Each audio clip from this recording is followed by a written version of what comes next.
Oke, selamat pagi Bapak Ibu. Pagi. Yes. Suara saya jelas ya? Jelas. Wajah saya jelas?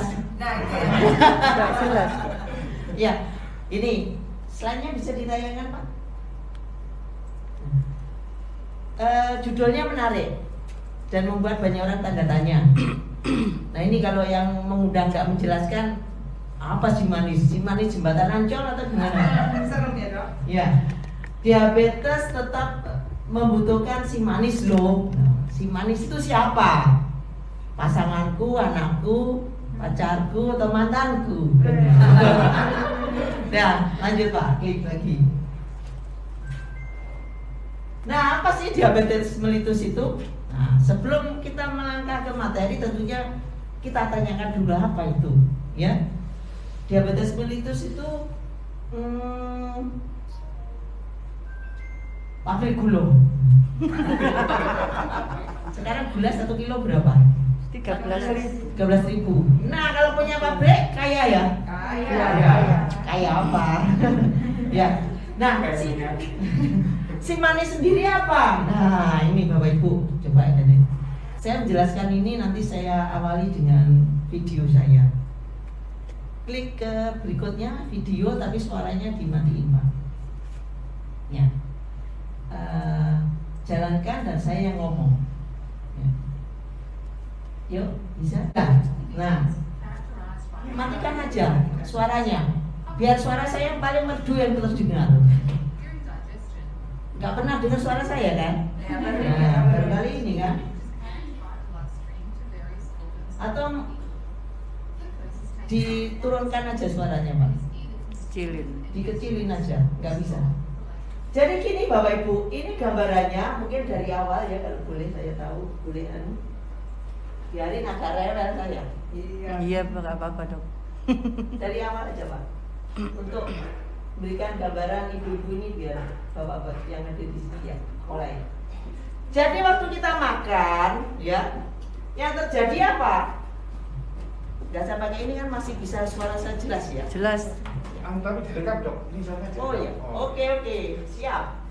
Jadi, Pak, waktu kita makan, maka dicerna oleh tubuh dan itu langsung menghasilkan glukose, gula, dan itu ikut aliran dalam darah, ya. Nah, yang merah-merah ini adalah glukose, yang lempengan ini adalah sel darah merah. Normalnya begini jumlahnya. Orang diabetes kadar gula darahnya lebih banyak. Nah, begitu kita makan, dia menghasilkan gula, glukosanya masuk ikut aliran darah, ya. Otomatis kalau sudah terbentuk glukosa, pankreas sekaligus mengeluarkan yang namanya insulin. Hormon insulin ini nanti yang akan membantu penggunaan glukosa untuk otot-otot kita, tubuh kita. Yang ungu ini adalah insulin. Nah, stop dulu Pak. Stop. Bisa? Stop. Ini saya jelaskan. Kalau insulin itu ibaratnya adalah anak kunci, Bapak Ibu. Anak kuncinya, ini lubang kuncinya. Jadi tubuh kita ini punya lubang-lubang kunci. Insulin itu anak kuncinya. Dia berfungsi untuk membukakan pintu itu tadi supaya apa? Glukosa yang dihasilkan oleh tubuh itu bisa masuk ke sel tubuh kita keseluruhannya. Karena glukosa ini adalah zat yang penting untuk hidup semua sel tubuh kita. Kalau nggak ada glukosa nggak akan hidup. Itu. Nah, dengan adanya glukosa tadi dibantu dengan insulin membukakan pintunya. Maka yang terjadi kalau kuncinya jumlahnya sedikit atau kuncinya nggak cocok sama lubang kuncinya, bisa buka nggak pintunya? Nggak bisa. Nah, disinilah yang namanya kelainan diabetes itu di situ. Karena kuncinya nggak bisa masuk, ya, atau nggak cocok, atau jumlahnya kuncinya sedikit, sehingga apa? Gula darah tadi tidak bisa dipakai oleh tubuh. Nggak bisa jadi energi ya dok? Nggak bisa jadi energi.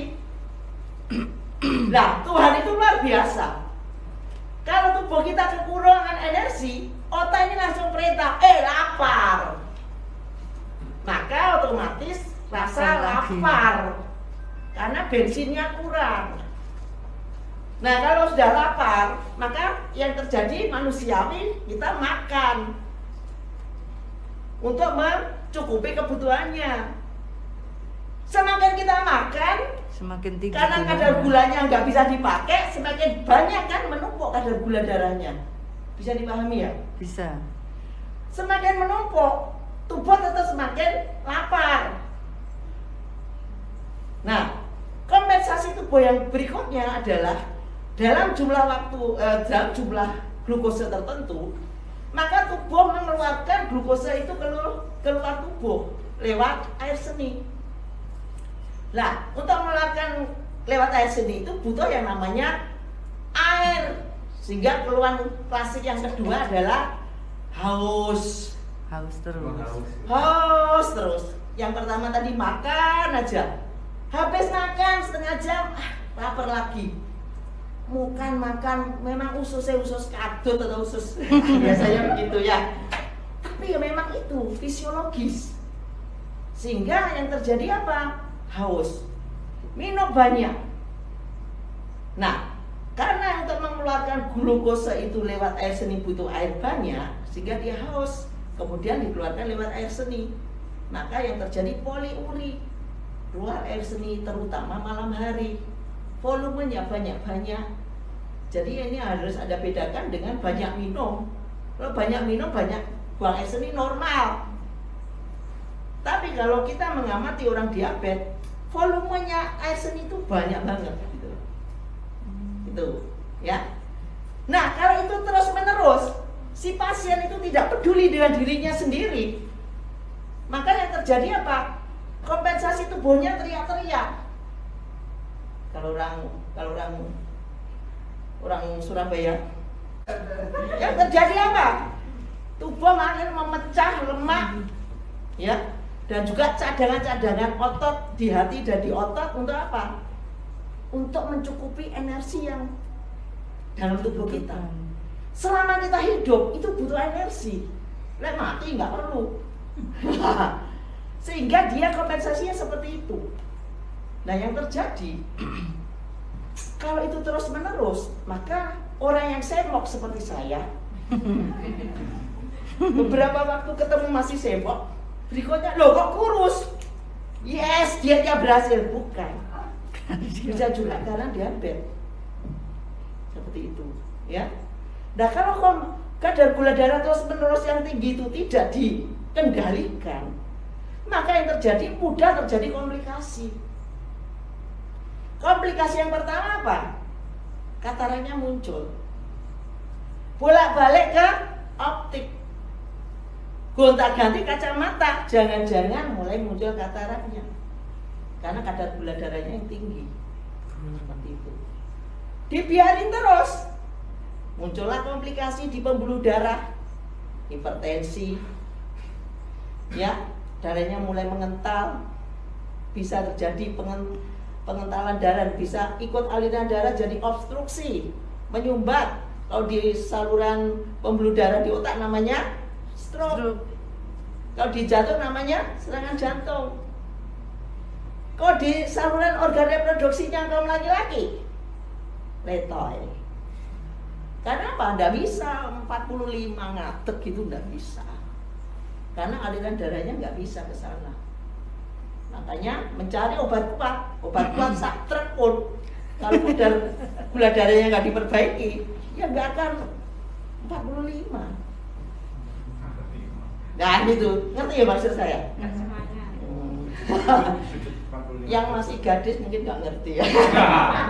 Guru, kalau nggak gitu kan nggak menarik ya. Nah, jadi kadar gula darah ini yang tinggi ini akhirnya menimbulkan banyak komplikasi ke sistem saraf. Apa yang terjadi? Rasa kebas, tebel. Kemana-mana pakai sandal atau nggak pakai sandal sama aja. Tahu-tahu luka, nggak terasa. Iya kan? Di pembuluh darah kecil yang lebih kecil-kecil, maka terjadi parestesi, ya, ujung-ujung jari, kaki sama tangan. Dan yang terjadi apa? Kalau terus-menerus ginjalnya rusak. Gagal ginjal, tapi nggak ginjal-ginjal. Ginjal-ginjal kalau dapat uang banyak, ya. Kalau gagal ginjal, wah repot. Cuci darah pakai rinso boleh? Nggak apa-apa. Ternyata nggak bisa pakai rinso, walaupun rinso mencuci sendiri. Kan ya. Nah, ini Bapak Ibu, dahsyat banget ini. Kalau dibiarkan terus imunitasnya juga turun, sehingga luka lecet sedikit aja nggak bisa sembuh. Yang terjadi mulai memerah, bernanah sampai harus diamputasi. Sehingga bisa dikatakan diabetes itu adalah ibunya segala macam penyakit serius. Melahirkan penyakit-penyakit yang bisa mematikan gitu Bapak Ibu. Dan anehnya hari ini, hari yang penuh dengan era informasi, ya pas bener Pak. Era informasi tidak semakin menurun, tapi semakin banyak komplikasi, semakin banyak orang sakit diabetes. Inilah, ini perjalanannya diabetes saya rangkum aja sekian. Jadi Bapak Ibu punya gambaran ya? Nah, caranya gimana? Gampang. Dikendalikan. Gulanya dikendalikan harus stabil. Gimana caranya? Si manis jembatan Ancol nanti. Nanti saya lanjutkan ya. Nah, fakta-fakta diabetes. Penderita diabetes di Indonesia sudah peringkat kelima ya. Tahun 2019 10,7. Tahun 2020 18 juta. Bayangkan kenaikannya berapa persen ini Bapak Ibu. Menyumbang peringkat ketiga dari kematian di Indonesia. Nah, ini tip dulu Pak. Mundur sedikit. Ini dihilangkan dulu Bapak Ibu. Nah, ini yang saya sebutkan. Diabetes itu melahirkan banyak, nggak apa-apa.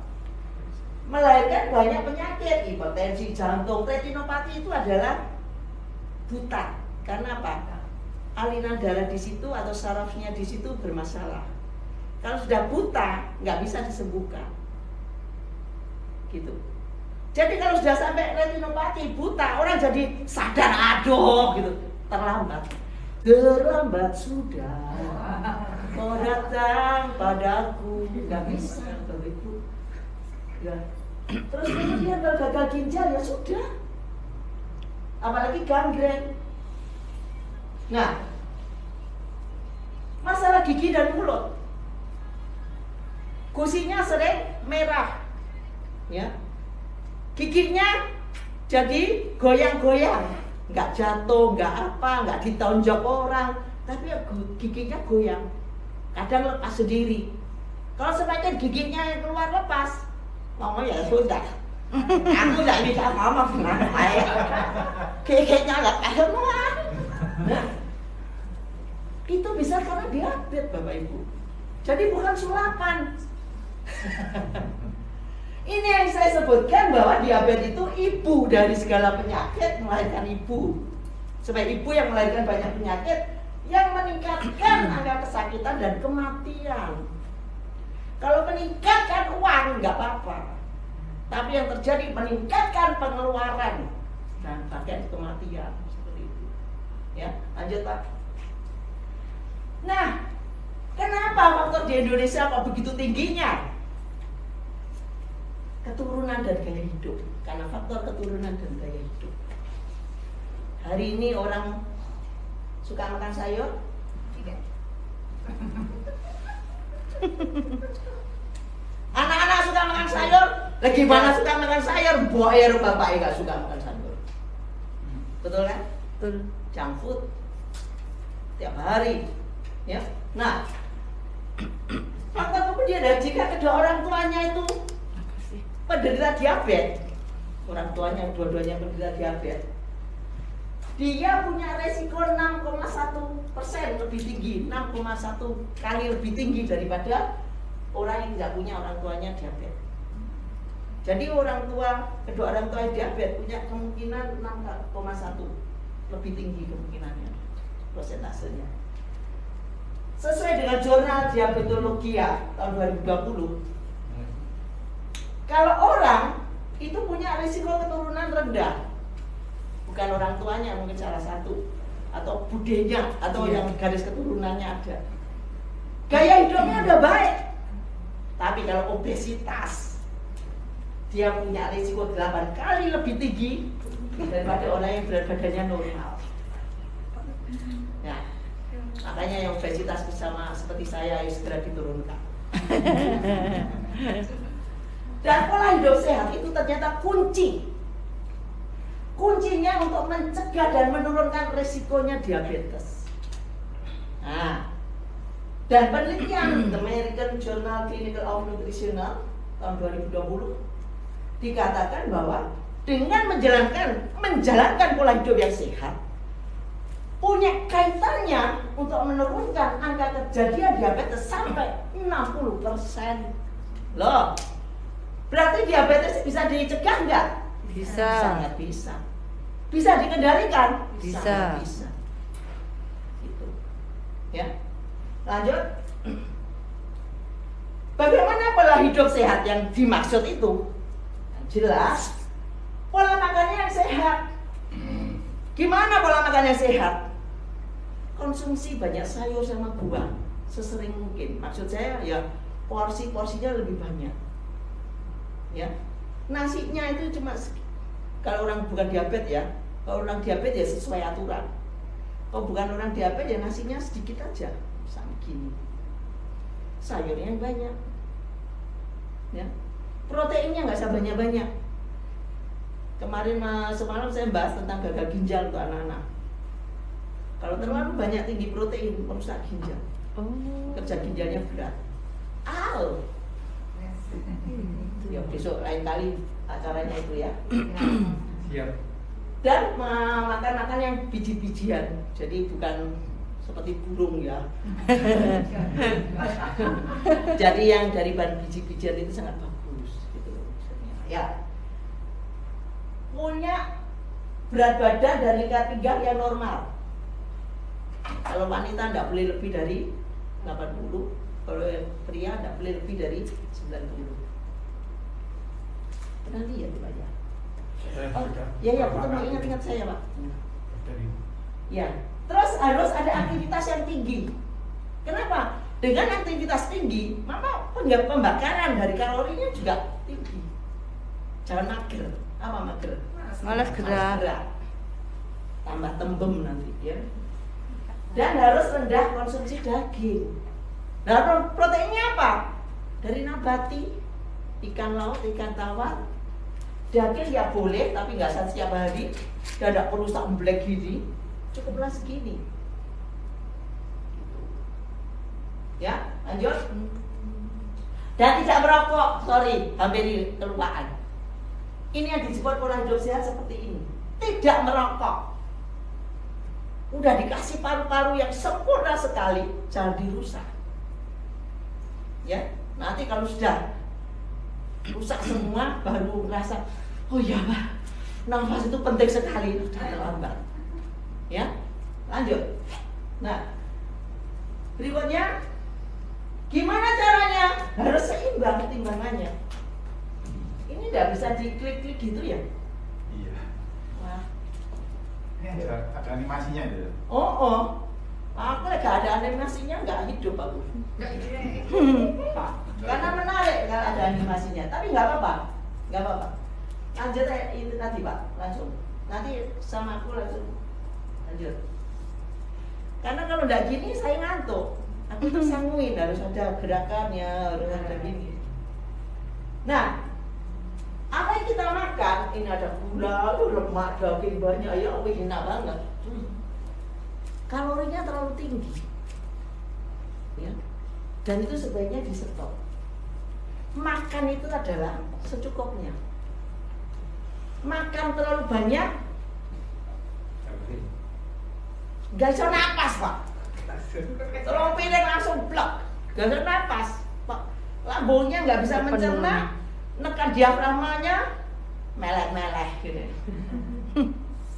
Ya, dan itu nggak sehat. Apapun kalau berlebihan tidak sehat. Makanya Anda harus ingat himne saya, supaya kemana-mana ingat saya. Terlalu banyak jangan, terlalu sedikit jangan, yang sedang-sedang saja gitu. Bagaimana caranya? Solusinya ini, makanlah makanan dengan pola yang sehat. Lipat. Ini dibuat. Kita kasih makanan yang sehat. Olahraga. Rutin olahraga. Jangan hari ini sampai siang sore olahraga. Minggu depan enggak, bulan depan enggak. Olahraga semalam, sehari semalam. Habis ini enggak ada gunanya. Sesuatu yang rutin itu yang ada gunanya. Ya. Lipat. Kasih pola makan yang sehat. Pola makan yang sehat sekarang apa? 4 sehat 5 sempurna. Itu sudah kuno. Yang kino adalah Yang kino. apa isi piringmu. Jadi di sini sayuran adalah sepertiga dari piring, ya. Ini untuk karbohidrat, biji-bijian yang lebih baik, ya, sepertiga. Yang sepertiga dibagi lagi. Seperti itu. Nah, ini secara umum dulu, ya. Dan lanjutkan, kita kontrol harus seimbang. Yang masuk harus seimbang dengan yang dikeluarkan. Olahraga dan kontrol berat badan. Ini jauh lebih sehat. Caranya seperti itu. Angel, Bu. Sama. Kalau kita mau melakukan terus-menerus akhirnya nggak angel. Ya. Memang untuk memulai yang susah. Tapi kalau kita mau terus-menerus, itu yang akhirnya baik. Baik untuk siapa? Baik untuk diri kita sendiri, baik untuk anak dan pasangan kita, baik untuk keluarga kita, baik untuk masyarakat, termasuk baik untuk negara. Karena dana-dana yang untuk penyakit kronis itu jauh lebih besar. Bukan untuk penyakit infeksi, kecuali COVID itu ya. Dana yang dikeluarkan pemerintah itu paling besar adalah komplikasi dari penyakit-penyakit yang tidak menular. Jantung, diabetes, cuci darah, kanker, itu yang paling banyak. Dan itu semua sebenarnya bisa dicegah sebenarnya. Ya, lanjut. Nah, orang diabetes itu bisa tetap sehat dan bisa tetap beraktivitas normal. Klik semua, Pak. Apapun kondisinya, Bapak Ibu. Saya kena diabetes, Dok. Gulanya tinggi, kok disuruh mensyukuri apapun kondisinya. Bapak Ibu, apapun kondisi kita hari ini, itu bukan vonis, tapi itu adalah peta. Saya selalu bilang gitu. Peta kesehatan kita hari ini di mana? Sehingga kita bisa punya antisipasi. Kalau kita tahu petanya, oh ini ada sungai, ini ada gunung, ada jurang. Kalau tetap ditabrak yo, Pajen. PUD kan yo. Oh jelas di situ ada jurang, jalan lereng ke situ, salah dewe. Dengan adanya peta, kita tahu kita menghindari jurang, menghindari apapun yang membahayakan kita dengan jelas dan efektif. Jadi jangan bilang kalau kena apa-apa itu jadi murung, terus memperlakukan diri sebagai pesakitan, nggak tambah baik, Bapak Ibu. Tambah soroyo, betul ya Pak ya? Sip. Ya. Terus kemudian apa? Pola makannya harus dijaga. Untuk orang diabetes pola makannya adalah 3J. Saya tambah HGB. J apa? Jenis, jumlah, jam. Harus dikonsumsi jelas, jenisnya apa yang boleh dan tidak boleh. Jumlahnya harus dibatasi. Karena apa? Untuk mengendalikan kadar gula dalam orang diabetes ini adalah apa yang masuk mulut ini yang bisa dikontrol. Jadi ada 3J ini, jenis, jumlah, jam. Kenapa orang diabetes selalu dikasih 3 kali makan, 2 kali snack, dan kecil-kecil sudah ada ukurannya, supaya kalau dimakan dirubah jadi glukose, langsung diserap dengan dibantu obat. Tidak sampai menimbulkan sisa kadar gula yang tinggi. Sisa kadar gula yang tinggi ini yang pencetusnya komplikasi. Nah, jelas ya, kayak makan ya. Lek susah, nafsu makannya susah ya panggil saya, tak ajari caranya makan yang lahap gimana. Tuhan itu tak gulanya enak ya, dipelan-pelan dikurangi. Ini yang menuntun kita menjadi lebih cepat. Orang diabetes tetap sehat dan tetap beraktivitas normal. Dampingi dengan suplemen nggak apa-apa. Aku baik hati kok Pak, tenang aja. Jadi dampingi loh, cari suplemen itu atau pendamping kita juga yang cerdas, cerdik ya. Lanjut. Nah, suplemen apa? Kalau saya merekomendasikan suplemen HDI. Wah, pantas dokter HD. Mohon maaf. Saya di sini bicara dari dasar ilmiah. Ya, semua ini karena sudah saya pelajari. Bahkan orang tua saya pun saya minum ini semua. Semua. Propoelik, Clavarani, si manis ini. Nah ini nanti saya kupas. Kalau image orang lain madu itu jangan dan jangan, kalau saya boleh ya. Real Jelly ada yang tablet, ada yang liquid. Demikian juga Polinergy. Bapak Ibu, Anda tahu Polinergy itu kaya dengan nutrisi. Komponen asam amino esensial, asam lemak esensial. Kalau orang cari DHA, omega, Polinergy ada dari asam lemak esensialnya. Ya, vitamin, mineral, bahkan ada enzim alami yang ada di sini. Dan enzimnya di Polinergy terkenal enzim hidup. Wih tak kok nih kabel ilmuku. Goyang. Terus kemudian propoelik ini antioksidan. Terjadinya diabetes itu juga karena antioksidan sama radikal bebas. Tubuh mengalami banyak radikal bebas sehingga terjadi ROS dan merusak dari sel-sel dari tubuh kita. Nah, dengan adanya propoelik, maka yang terjadi apa?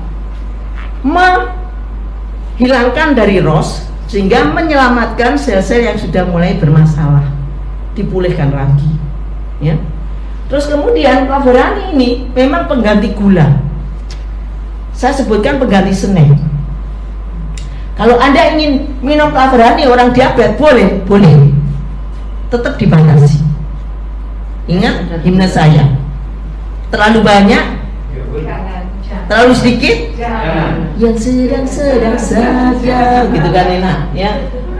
Ya, Real Jelly harus, karena ini pengaruh untuk memperbaiki regenerasi sel. Kalau sel-sel rusak karena itu tadi diperbaiki oleh Real Jelly.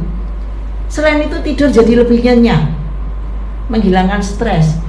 Minum Clavarani juga secara empirisnya dia menghilangkan, menurunkan homocysteine. Makanan apa itu ya homocysteine? Homocysteine itu satu zat, gini ya kasarannya, satu zat yang keluar saat orang itu depresi, stres. Semakin stres sekali semakin naik.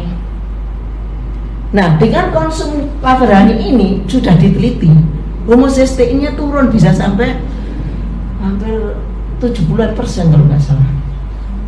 Tapi rutin dan dengan senyum, dahinya yang kerut-kerut dibuang. Ya. Ingat, sesuatu yang kerut-kerut tok itu yang menghambat. Ya, harus kita senyum. Nggak bisa senyum, bilangnya gini gampang. Gigi, ya coba bilang gigi, kan pasti senyum. Nah, makanya kalau ada pasangannya gitu, ikuti dan suruh bilang gigi, ya. Lanjut. Nah, kenapa kok saya mau membahas dengan si manis ini, Clavarani ini? Klik Pak. Ternyata Clavarani kita ini mengandung air yang sangat rendah, kandungan airnya tuh kurang dari 17%. Klik semua Pak. Dengan adanya kadar air yang kurang dari 17%, tidak mudah mengalami fermentasi atau berjamur. Ini kualitas yang oke. Lanjut. Dan Claverani ini dicek di University of Sydney ya untuk mengecek apa? Indeks glukosanya, indeks glikemiknya. Lanjut Pak. Tahun Oktober 2020. Lanjut. Nah, lanjut. Indeks glikemik itu adalah untuk orang diabetes penting, ya. Tapi juga harus diikuti jumlah ya, 3G. Indeks glikemik itu kalau tinggi mudah diserap oleh tubuh sehingga mudah sekali menaikkan kadar gula darah. Sehingga untuk orang diabetes atau kita menjaga, maka carilah indeks glikemik yang rendah. Kalau nilai indeks glikemiknya rendah, untuk prosesnya masuk ke dalam tubuh berubah jadi glukosa itu lambat, gitu, ya. Sehingga untuk menaikkan kadar gula darah pun juga tidak terlalu berpengaruh. Lanjut. Dan ternyata makanan dengan indeks glikemik rendah dapat menurunkan risiko penyakit. Ya jelas, kalau orang diabetes kan kalorinya dihitung. Kalau indeks glikemiknya yang dimakan rendah, jumlah yang tepat, maka dia akan menurunkan risiko penyakit, terutama komplikasinya. Berikutnya mengontrol kadar gula darah dan sensitivitas insulin menjadi lebih naik. Mudah sekali, ya. Terus menurunkan kadar lemak dalam darah tinggi. Ini kalau diminum rutin bisa menurunkan trigliserid, LDL dan sebagainya. Tapi pola makannya ya dirubah, Jack. Jangan sampai kan udah minum ini, tapi gini terus menerus ya. Lek gak entek gak mandek, yo jangan. Nanti protes ke saya tanya makan apa kemarin, gampang tuh. Dan juga menjaga berat badan. Nah, lanjut. Nah, demikian juga berpengaruh terhadap indeks insulin, di mana indeks insulin ini di suatu makanan untuk meningkatkan konsentrasi insulin selama periode 2 jam setelah makan. Begitu setelah makan, insulinnya banyak dan sensitivitasnya bagus, cepat merubah kadar gula darah tersebut sehingga cepat turun. Ya, sudah ada penelitiannya. Lanjut. Ini ya hasil tesnya. Ternyata indeks glikemik Claverani 53. Indeks insulinnya 49. Lanjut. Nah, indeks glikemik kalau tinggi itu lebih dari 70. Gula, sirup, dari tepung-tepungan, permen, yang ada gulanya ya.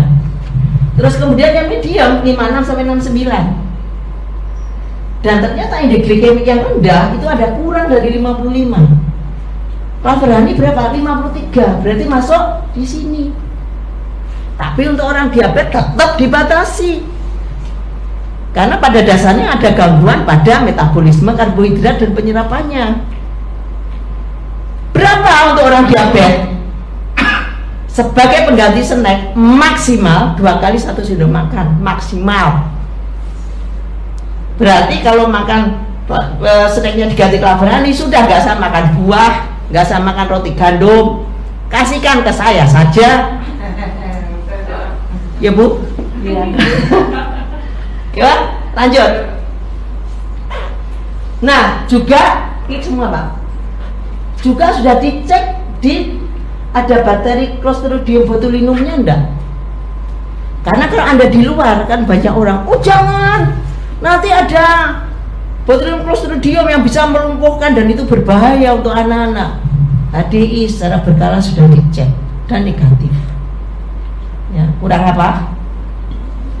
Kurang beli. Lanjut. Nah, lanjut. Nah, juga klik semua Pak. Dan ternyata rasio perbandingannya fruktose dibanding glukose, maka Claverani itu lebih dari 1, yaitu hasilnya 1,16. Artinya apa? Bahwa kandungan fruktosenya lebih besar daripada glukose. Sedangkan fruktose itu diserap tubuh tanpa lewat insulin. Gitu. Kalau glukose harus lewat insulin. Jadi kalau glukosanya lebih tinggi ya nanti pengaruh ke kadar gula darah. Ini, lanjut. Dan juga nilai HMF rata-rata 16,34. Apa itu HMF? Ya kan gitu. HMF digunakan sebagai tolak ukur kemurnian madu, bukan bensin murni ya, madu murni ya. Dan tidak melalui proses pemanasan pada suhu tinggi. Ini penting Anda catat. Klik Pak datunya. Berdasarkan standar internasional, SNI juga memastikan madu tidak mengalami proses pemanasan lebih adalah kurang dari 40 miligram per kilo. Kita 16,34, jauh cek, lebih bagus. Standarnya segini, tapi kita segini. Lanjut, klik semua. Nah, di dalam madu yang tidak bisa dibuat sintetis adalah enzim diastase. Maka kalau madu itu madu tiruan buatan, dicek kalau tidak ada enzim diastasenya ya udah itu bukan madu. Ya, dan enzim diastase di sini adalah sebagai indikator kesegaran madu. Parameter kualitas madu itu yang baik serta murni. Standarnya harus di atas 8, lebih dari 3. Berdasarkan SNI lebih dari 3. Kalau standar internasionalnya berada di atas 8. Kita 16,75, jauh lebih baik. Enggak mepet-mepet standar. Jelas ya? Lanjut. Nah, kita pun juga sertifikat halal. Kita ikuti semua peraturan untuk apa? Untuk keselamatan dan untuk kenyamanan, keamanan dari kita konsumen. Jadi bukan karena dasar penjual yang gedubus, ternyata enggak. Disinilah kita harus punya data-data itu untuk menunjukkan bahwa kita ini bukan penjual, tapi kita mengajak orang lain untuk bisa sehat. Gitu, jelas ya? Makanya kita harus profesional ngomongnya, makanya harus training, harus ikut acara-acara itu supaya apa? Wawasannya jadi lebih banyak, lebih tahu banyak. Sehingga kalau kita mengajak orang lain untuk sehat, kita sudah banyak ilmu dan kita sebarkan gratis supaya banyak orang juga ikut sehat. Jangan egois, Bapak Ibu, sehat untuk diri sendiri, tidak boleh. Kita harus sebarkan. Ya, lanjut. Nah, kalau propoelik jelas ada 8 senyawa aktif. Lanjut. Salah satunya adalah ini yang saya sebutkan. Krisin, hepatoprotektor, antioksidan, ya, antiinflamasi. Terus kemudian narigenin, antidiabetik, anti aterogenik. Aterogenik ini anti untuk penyempitan dinding pembuluh darah itu. Anti kanker, banyak sekali. Ini penelitian Bapak Ibu. Berarti saya ngomong itu bukan sekedar ngomong, ada dasarnya. Jelas ya? Nah, satu propoelik punya 8 antioksidan dengan khasiatnya yang luar biasa. Ya, lanjut. Nah, kesimpulannya yang terakhir, kita ada penelitian dari rekan sejawat saya yang di Manado. Propoelik berperanan apa terhadap gangguan ginjal pada orang diabetes? Dan setelah diteliti ternyata pemberian ekstrak propolis pada orang diabetes yang sudah gangguan ginjal bisa menurunkan rasio albumin dan kreatin urin dan secara signifikan meningkatkan kualitas hidup responden sebanyak 96,67%. Berarti jelas berguna kan? Sangat membantu dan berguna. Lanjut. Nah, ini jurnal penelitiannya sudah masuk di jurnal biomedik ya. Jadi semua data ada Bapak Ibu. Ya, lanjut. Nah, secara umum propoelik meningkatkan daya tahan tubuh dan melawan infeksi. Orang diabetes daya tahan tubuhnya harus dijaga supaya tidak mudah sakit. Ketemu orang batuk pilek kena batuk pilek, ketemu orang TBC kena TBC. ketemu orang COVID, kena COVID, jangan sampai. Ya, makanya harus juga konsultasi ke dokternya, boleh vaksin atau enggak. Gitu. Ya. Nah, sebagai antibiotik alami melawan virus dan sebagainya, menghambat pertumbuhan sel kanker, mengurangi efek samping kemoterapi. Semuanya sudah terbukti secara ilmiah. Ya, lanjut. Thank you. Ini Bapak Ibu, ya. Apakah ini langsung testimoni? Boleh? Ya. Bapak Ibu, ini hanya sepintas yang saya sampaikan ke Anda. Saya mencoba untuk memenuhi permintaan Anda. Moga-moga ini sesuai dengan harapan enggak? Si manisnya kan madu kan? Aku diacungi jempol, papat Pak. Loh kayak luar. Jadi gini Bapak Ibu, semuanya itu pasti bisa ada solusinya. Nomor satu dari dirinya sendiri, dan yang puasa itu jangan sampai ditinggalkan. Secara manusiawi kita usahakan yang terbaik. Tetap ke dokter ya, tetap beli obat lewat dokter ya, resep dokter, jangan buat sendiri. Nanti diabetes ini bisa terjadi komplikasi akut kalau kadar gulanya langsung naik tinggi, itu bisa pingsan, bisa koma dan sebagainya. Aku nggak nakut-nakuti tapi memberitahu. Kalau terlalu rendah, drop, itu juga sama, bisa koma, bisa goodbye.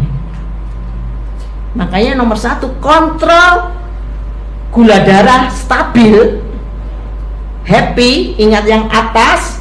Ya, apapun masalahnya pasti ada solusinya. Karena jangan mengandalkan diri kita sebagai seorang manusia, andalkan yang atas sambil kita berusaha. Hidup itu kan selalu ada masalah, gitu loh.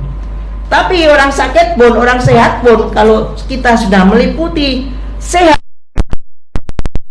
fisik oke, pikiran oke, rohani oke, perilaku dan pola pikir oke, harapannya kita sehat sama-sama.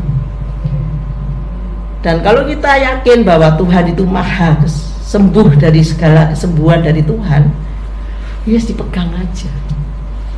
Kalau kita pakai akal alatnya manusia, pusing sendiri, stres sendiri nanti.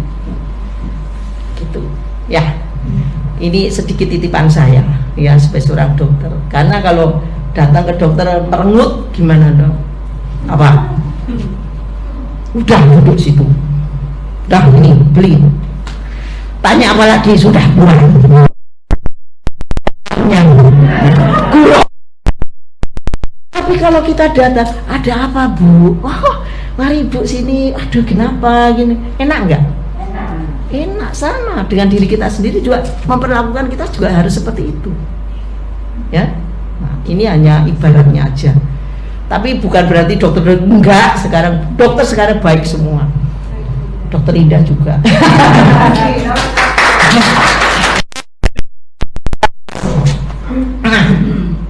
Bapak Ibu, apakah Anda ingin tahu